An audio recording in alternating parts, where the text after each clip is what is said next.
Siya si Mary June, dalagang maganda. Malayang nagagawa ang gusto niya. Pero tila may panganib na puputol sa kanyang mga pangarap.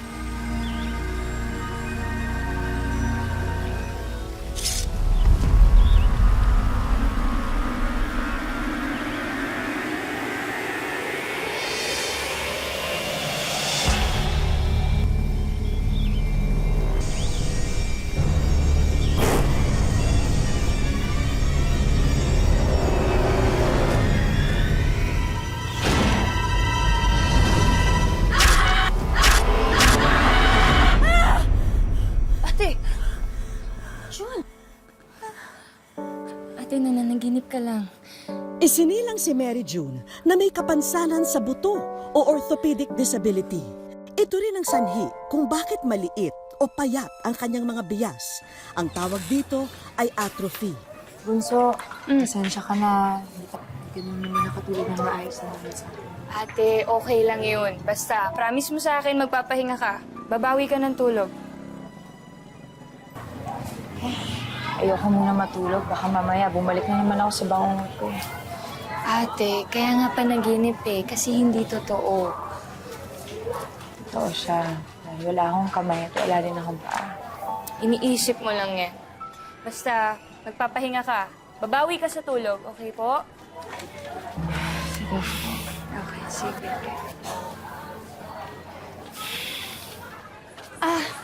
Hinihintay niyo ba si Arian? Sandali lang, ha? Oh, andyan na yung kaklase mo, Arian. Sige ate, aalis na ako Una na po ako. Teka muna, sandali. Matanong ko lang. Ba't parang iba yata yung tingin ng lalaki sa'yo, ha? Ba't parang... Ano ba yan? May ibig sabihin ba yan? Ate, wala. Wala pa akong planong ganyan. Ay, naku, huwag kang magsasalita ng tapos.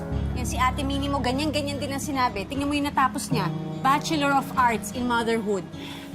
Ate, basta ako, marami akong plano sa buhay. At saka may promise ako sa inyo ni ate, di ba? Ate, may usapan na tayo, di ba? Aalagaan ko siya.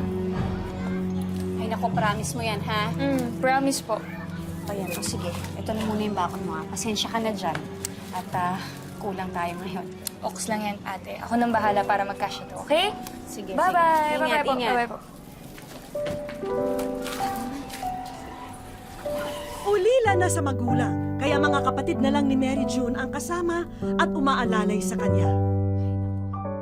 Paano raw ipagpapatuloy mangarap kung ang buong buhay mo ay tila isang masamang panaginip? Paano kung isinilang ka na may kapansanan na hindi na raw magagamot? Saan ba tayo huhugot ng lakas ng loob para ipagpatuloy pa ang buhay na isinumpa? Hatid po namin ngayon ang kwento ng isang taong patuloy na kumapit sa kanyang pangarap sa kabila ng kanyang hindi pangkaraniwang kondisyon. Magandang araw po mga kapuso, ako po si Vicky Morales at ito ang Wish Ko Lang.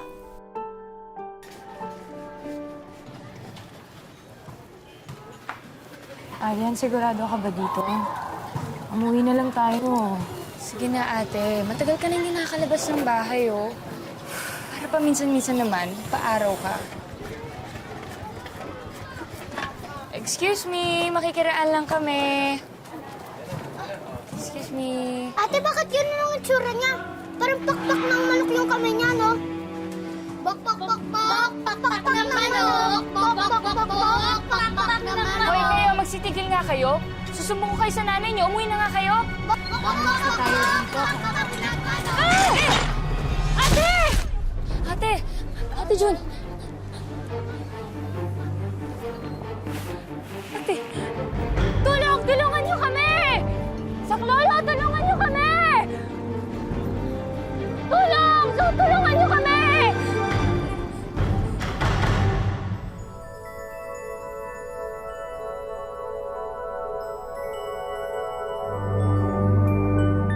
Sa mga panaginip lang ni Mary June, nagagawang kumiti. Pero gaya ng ibang panaginip niya, laging nauuwi ito sa bangungot. Kaya ipinagtataka niya kung ano ang katumbas nito sa totoong buhay.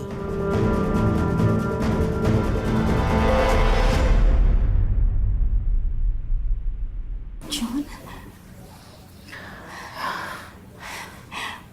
gising ka. Nag-aalala kami sa'yo. Ate. Oh, Arian. Tawag ka. Ate, sorry. Sorry kasi kasalanan ko to eh. Kundi dahil sa akin, hindi ka mauuntog. Arian, wala kang kasalanan. May kasalanan yung mga batang yun. Sila yung nanunukso. Ako, pag nakita ko yung mga yun. Arian, wala kang kasalanan. Tama yung ate mo.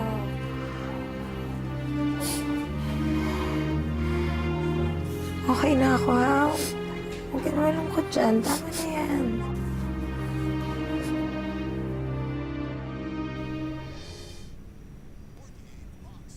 Oh, anong ginagawa mo? Tanghali na. Dapat nasa eskwelahan ka. Uy, ano nangyari? May sakit ka ba?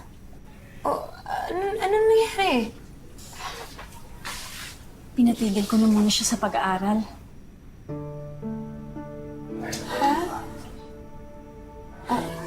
Bakit? Hindi na kasi nakakapagpadala ng pera si ate at saka si kuya eh. Eh, mukhang gipit din sila. Hayaan nyo. Kaya naman ako lalabas ngayon kasi maghahanap ko ng trabaho. O siya, sige. Iwanan ko na kayo, ha? Bantayan mo ang ate mo.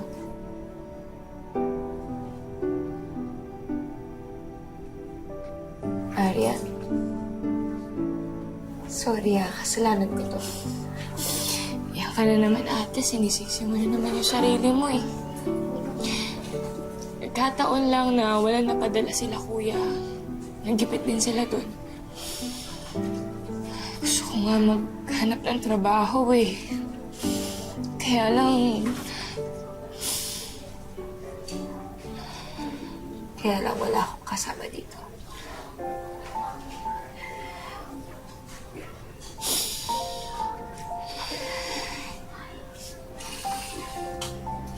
Ate, huwag ka naman ganyan.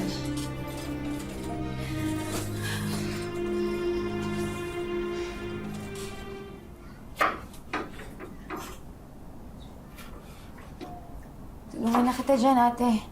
Hindi na, kaya ko na to. Kaya ko naman tumulong eh. June, kaya ko na to. Kaya ko naman tumulong, ate. Ay, nako. Sinabi ko naman kasi kaya ko na nga to. Sorry, ate. Sorry. Ano? Gusto mong tumulong? Eh, wala ka namang magagawa kahit gusto mong tumulong eh. Alam mo ba, inutang ko pa to para lang makakain tayo. Tapos ayan, tinapon mo lang. Walang-wala na tayo, June. Doon ka na nga sa sala.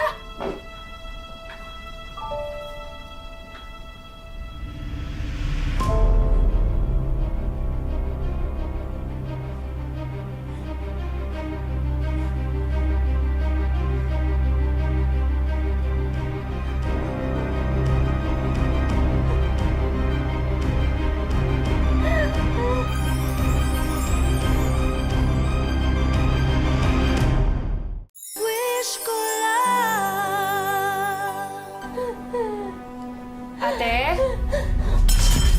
Ate June, Ate Maribel. Oh.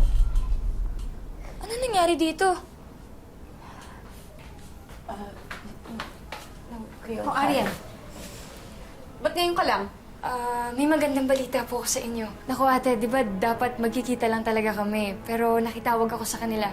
Sino tinawagan mo? Si Kuya Jomar po. Si Jomar? O, kumusta na daw sila? Okay naman daw po sila at nakaluwag-luwag na rin daw po sila. Kaya bukas na bukas po makakapagdala po sila ng pera sa atin. Talaga? Naku, may pantawid na rin tayo kahit paano habang pumapasok ako sa trabaho. June? June, pasensya ka na. Hindi ko sinasadya. Nagpadala kasi ako sa galit ko eh. I'm sorry. Pasensya ka na din, ate. Sorry, ha. Sorry.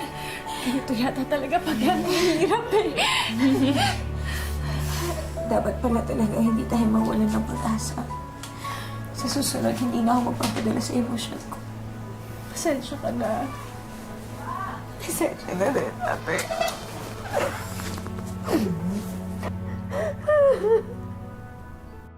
Mula ng isilang hanggang sa magkaisip, pakiramdam ni Mary June na pahirap siya sa kanyang pamilya. Kaya naman wala siyang ibang hangad, kundi mabago na sana ang sitwasyong ito.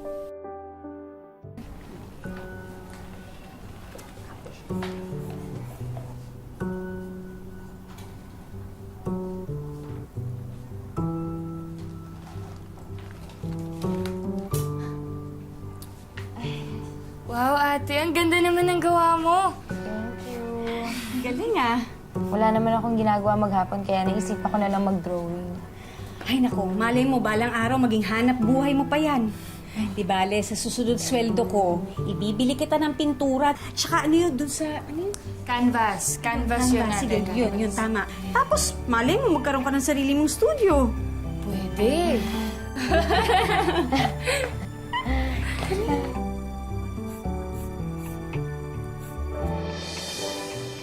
Natuklasan ni Mary June na may talento pala siyang maaring ipamahagi.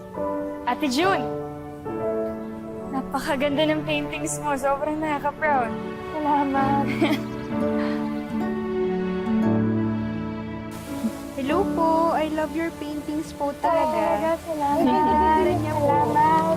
Pero ang pangamba niya, may puwang ba ang mga obra niya sa panlasa ng iba?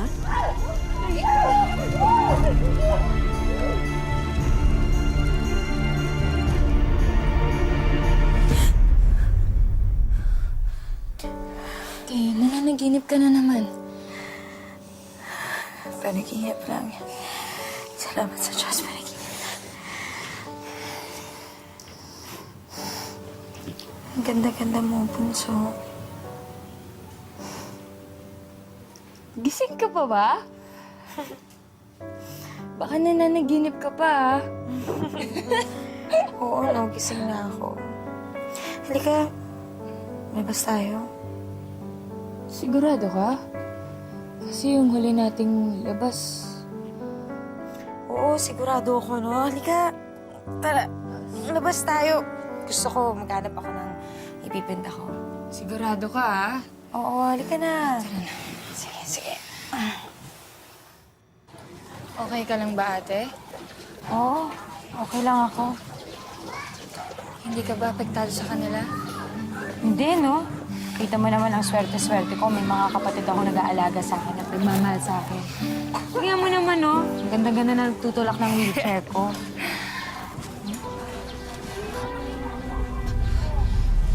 Ano?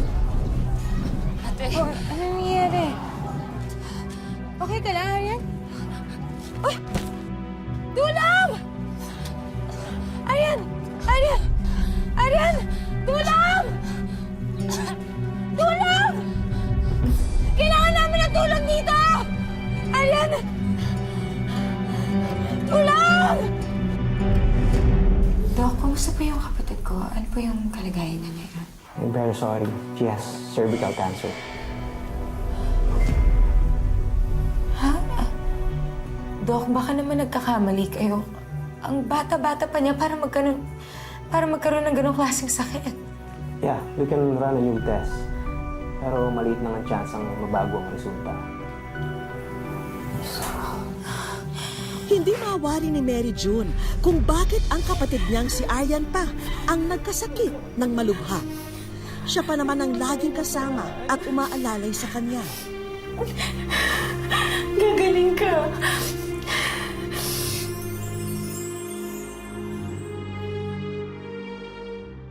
Wish ko lang. Aryan? Kain ka muna, oh. hindi ako gutom, ate. Aryan, huwag ka ganyan. Kailangan mo kumain para magpalakas ka. Mamaya na lang po.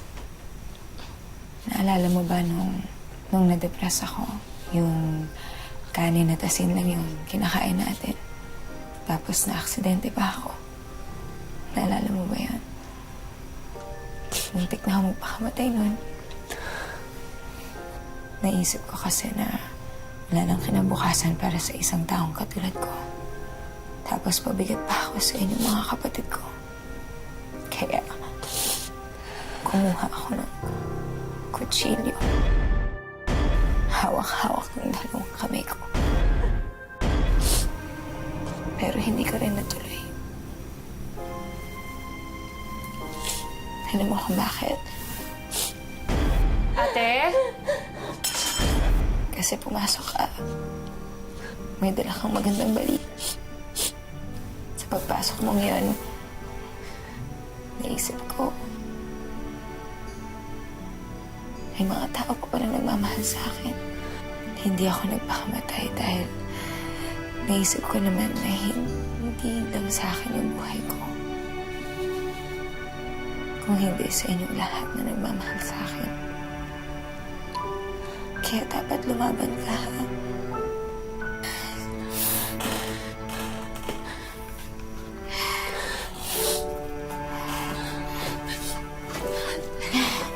Huwag ka na umiyak.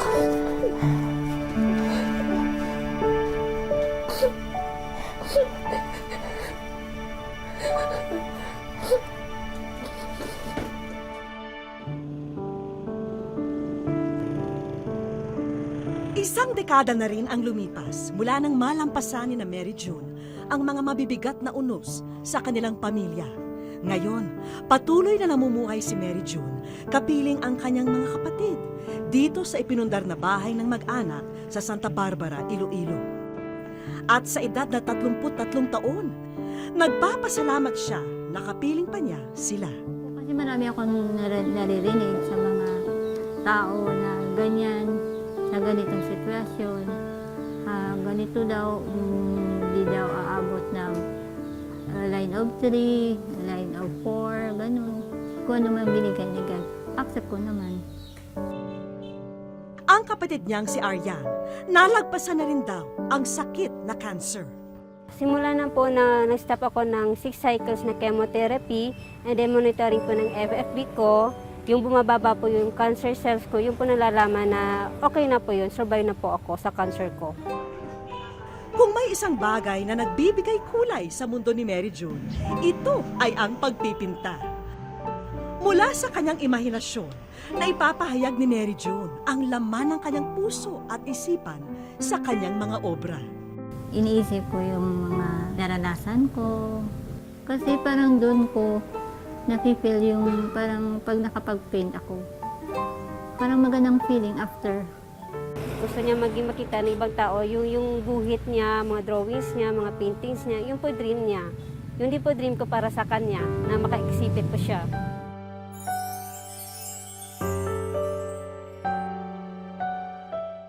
Sa aming pagbabalik. Hi, Mary June! Hello! Wow! Na-meet na rin kita sa wakas! Wish ko lang! Isang magandang umaga ang babati ngayon kay Mary June. Wala siyang ideya na personal naming tutuparin ang hiling ni Aryan para sa kanya. Nandito po tayo ngayon sa Santa Barbara, Iloilo at handa na po tayo para sorpresahin si Mary June dito mismo sa kanyang bahay. Tara?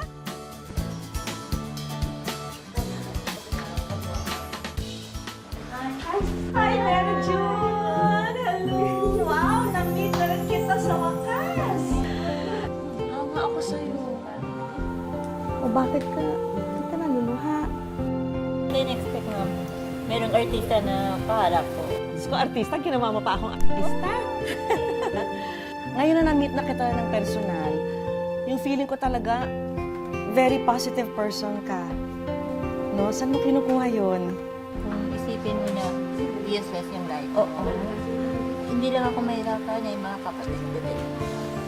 Kumbaga, kailangan tulungan ko rin yung sarili ko. Meron ka bang mga dreams para kay Mary June? Makapaano po siya, makapag-exhibit po siya ng mga paintings niya. Bakit yun ang gusto mo para sa kanya? Para po makita ng lahat ng mga tao, mga ginagawa niya sa kanyang kahit ganun siya, makita niya ng mga ibang tao na marunong siyang mag-painting sa drawing. Habang tinitignan ko ang mga gawa ni Mary June, lalo akong humanga sa talento niya. Pero isa sa mga gawa niya ang nakatawag pansin sa akin. Ito ano? Ano yan? Naalala ko yung mother ko. Ay, ito. Feeling ko ako yan eh. Gusto mo? So, nag-aakin to? Oo, sa'yo na lang yan. Ay, ganda naman. Ito? Oo, sa'yo na lang. Promise. Sigurado ka? Uy, thank At least you. makapag mayroon kang remembrance. Thank you, thank you. Thank you. Mwah. Kami rin naman ay may dalang mga regalo para kay Mary June. Wow! Uy, yan ang gusto kong bilhin sana. Wow, thank you so much. Pati mga bagong sketchpad na pupunuin mo pa ng iyong mga likha ay sagot na namin. At ito. Para sa iyong masterpiece na gagawin. Alam mo ba kung bakit kailangan mo ng masterpiece? Kasi meron tayong exhibit. Magkakaroon tayo ng exhibit. Really? Oo. Dito. At may pagkilala rin mula sa samahan ng mga artist na hinahangaan ng ating bida. Guhit Pinas presents the Certificate of Recognition to Mary June Solitana for showing exceptional courage in facing hardships and conquering life through art despite her disability. She's a living proof of the power of art to make a difference in a person's life. Signed, Rodman Papros. Ay, si Sir Rodman. Guhit Pinas. Meron pa akong ibibigay. Kilala mo ba kung ano to? Ano po yan? Ticket yan para sa Guhit Pinas Annual National Convention. Siyempre, sagot na namin ang airfare mo at lodging mo pagdating mo doon.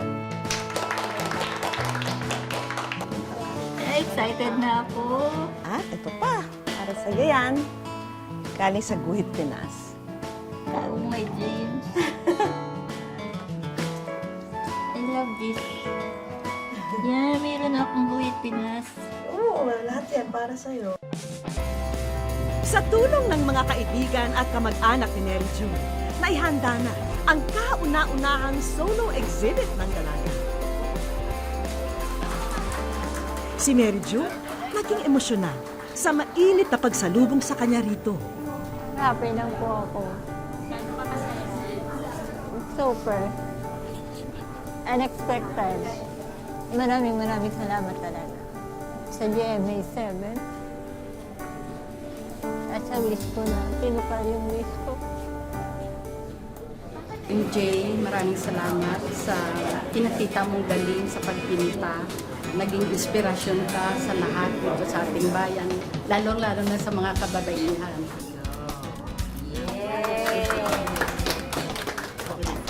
Ang mga obra sa exhibit na ito ay kabuuan daw ng mga pinagdaanan ni Mary June. Yung mga inspiration ko at lahat ng mga emotion ko andyan lahat. Hindi ko man masabi sa family ko. Binubuhos ko sa kwenta. Batid ng mga kaibigang artist ang halaga ng exhibit na to para kay Mary June. Naalala mo, dati pinag-uusapan lang natin na sana palang araw magkaroon ka ng sarili mong exhibit. Kaya nga. Tapos ngayon nandito na tayo. Nandito ka na. Yeah, really happy for you. Tama ka. Thank you. Bukod sa exhibit, may libreng workshop din na handog ang ating mga kaibigan.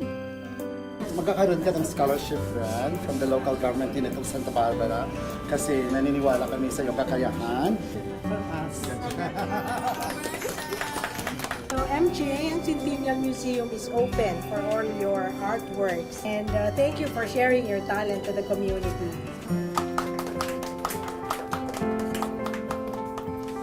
Sa tulong ng kanyang pamilya, mga kapatid at mga kaibigan, lalong napapalago ni Mary June ang kanyang kakayahan at talento. At sa katuparan ng kanyang hiling, hatid din ito'y saya at inspirasyon para sa lahat. Sa kabila ng kanyang kapansanan, inspirasyon ang hatid ni Mary June para sa mga nagmamahal sa kanya. Dahil siya ang patunay na habang may buhay, habang may kakayahan tayong mangarap, hindi dapat tayo sumuko. Hanggang sa muli mga kapuso, ako po si Vicky Morales at ito ang Wish Ko Lang. kang susuko.